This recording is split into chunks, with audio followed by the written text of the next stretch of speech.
So here's a pretty good skeleton of the outline. And one thing I've done that we really discovered is I put the key dates up at the top, and it's always good to get a feeling of what the key dates are, especially some of these cases.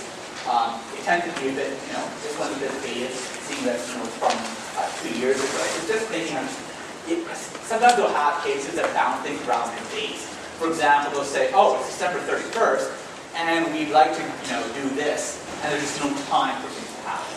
But that's just supposed to give you a feeling when you're looking later on to understand where we are in terms of it. So that right now we're prior to year end. So the books haven't been finalized, so there's room for things to change.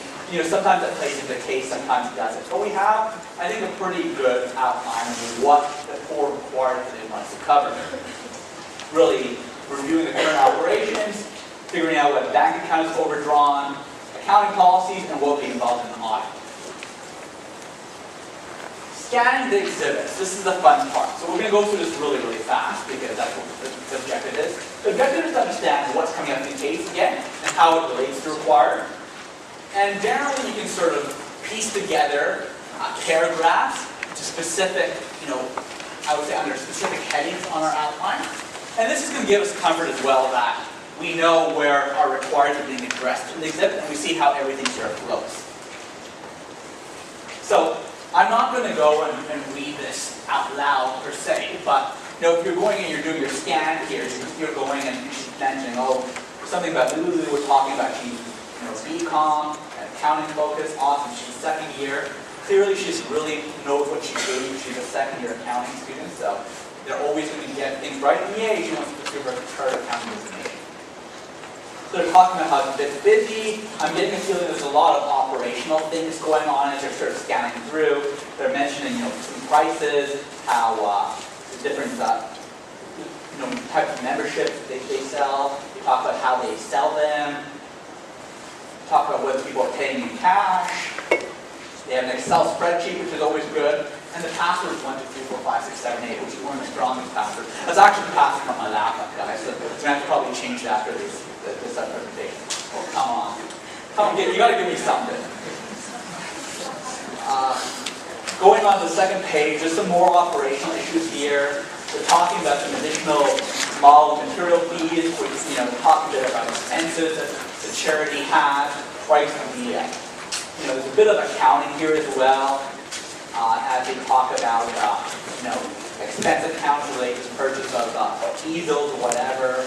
And there's a bit of, some audit issues. I'm not really going to focus on audit that much in terms of this presentation. We're going to more focus on the basic accounting and, operational aspects of it. But there's, if we were doing it and we had to address an audit required, there's some of that stuff in here as well, because they're talking about how much we spent on expenses this year. So, if we put our auditor hat on and be like, okay, well, how do we know they actually spent that? But that's the sort of gist of it. Again, some more operational issues. So, we're reading and they're talking about, they don't have a review or an expense, a process in place to review expenses, which sounds like a really bad idea, right? They talk about how some of these assets have a useful life of 5 to 15 years, yet we're expensing them, right? Which generally, if you think about it, that's wrong. That's probably an accounting issue. You want to tell them that, okay, you have a 15-year-old asset after 15 years, you can't expense it right away. That type of stuff. And then, there's a bit of audit implications of that. So, that was pretty quick.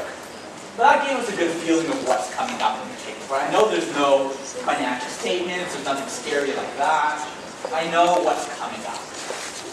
So this is going to be a full read of the exhibit, generally spending about, I would say, 5 minutes per page. And the real objective here is just to get out as much as possible in detail, because you don't have the time to go and reread it. And one of the things I can't do on my presentation out here, but what you can do when you're reading out your case in front of you, is I like to call them margin notes. When if you see some information you'll be needing to come back to, circle them, highlight it, whatever you feel is great. Use a red pen, a blue pen, whatever works, just so you can easily find things. You don't want to spend your time rereading the same case more than once, or you don't want to read a page 5 times. If you do it right, you should be able to read it once. And one thing I talk about here is referencing exhibits to your outline. So if you're looking for a specific case fact, you can go to the exact page instead of rereading the page. entire case. And that's more important, especially in your longer cases, because you have a 7-page case, and you remember, oh, I know they talked about that somewhere earlier on. You can't remember where when you're writing. That's generally a bad thing.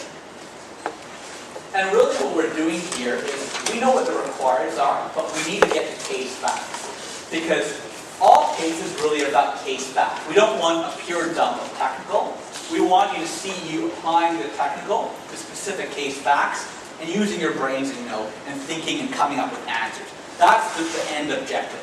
So if you don't bring in specific case facts, you're not really doing what they need to be telling you. Like, I don't want to hear the theory of revenue recognition, right? Revenue is earned when performance is achieved. There's reasonable assurance of collection, all that sort of stuff. That's boring. Apply to specific case circumstances, right? And you want to be really, really good at saying, this is meant because of blank. Bring in your case back and state it kind of explicitly. And I'll show you how we do that a bit later on. I think I'm jumping ahead a bit. So, going into detail. Ooh, look at this. Lots of good stuff here. Lulu is pleased with the opportunity she has had at ATGS, especially performing the accounting function and financial reporting to the AGO. She's a second-year student in a Bachelor of Commerce program, not a BBA, thankfully, with an accounting focus. She plans to pursue her chartered accountant designation in the future. So Lulu sounds like a great person, probably somewhat similar to many of the people in the group. How many people in this group out of hand are doing their own bookkeeping for a charity? Anyone? No? Yeah. All right. Probably a signal that something's wrong here, right? Like, don't make it more harder than it is. If you're a second-year student, yes, you're getting the fundamentals of accounting, and that's good. But you're probably not doing the day-to-day, accounting of a charity. Certainly not on a full-time basis. And if she was, that's really great for an awesome work experience. But it's more of a signal. Like, if she was a full-fledged, let's say, accounting professional, she would probably be doing a better job if she's got X years of experience behind it. Class enrollments. In the month before the start of each term, the ATGS office is incredibly busy due to class enrollments. There's only one volunteer in the office. Well, I just copied that to my outline because, a lot of these cases, like, the answers are almost too simple. Like, if you're really busy and you only have one volunteer in the office, but a lot of people want to volunteer, put more volunteers in the office, right? You don't need to make it too complicated, right? I mean, they're looking to us for an outside view, but you've been working in an organization for a large point. Sometimes your solutions are really, really simple, but you can't see them because you've been working inside of a process, and maybe there's just always been one person in the office, and they never thought that, hey, maybe we can solve the problem by getting someone else in. If a student phones or drops off at the ATGS office to enroll in an art class, the volunteer inputs the student's information into an Excel spreadsheet. Best accounting method ever, by the way. Excel spreadsheet. None of our clients in the real industry, by the way, use Excel, but uses, just kidding. Excel is actually one of the most commonly used ways of, keeping track of accounting data. Before it's a lot of, preparation in terms of schedules before it's booked into the accounting system done in Excel. And the problem with Excel is it's a really, really crappy software for accounting because you don't have a lot of checks. And what usually ends up happening is people take the spreadsheet they used last year and they just plug in new numbers and they get to the right answers again this year, not realizing that you can have errors start resulting in Excel, especially if you have a bunch of formulas or logic. If that's not set up properly, you can have a lot of issues. So, people can pay by cash, check, or credit card. Students enrolling by phone must pay by credit card. That's awesome. So the course costs $200 for the general public and $175 for AGO members. So I'm copying this down to my outline. And this is something I know a bit better because I've been involved in the case writing process. When someone doesn't understand why their business is not making money, right, and they don't give you financial statements to work with, the thing you really want to do is you want to go and recreate that. And there's enough information scattered throughout the entire case to recreate. That's actually what they want you to do. They want to see if you can pull together the financial operations of the company, because that's something that hasn't been done in the company in the past. No one's really sit down and said, let's make a cash flow statement and see how much money we're making. Because if they did, they would know why they're not making money, right? So they're not doing that. and they're scratching their heads because they don't know what's going on. So we want to help them out and do that. So we're awesome to do the CAGR. Approximately 75% of students claim that they're AGO members. The volunteers are supposed to call the AGO office to determine whether a student has a valid AGO membership. However, they don't do that, right? They usually compile a list of names and membership numbers and call the AGO at the end of the day. You know, they determine 50% of the people on the list don't have valid memberships, right? So this is clearly an operational issue because we're having some price discrimination based on whether someone's a member or not a member. And if they're not a member, we're not giving them that $25 discount.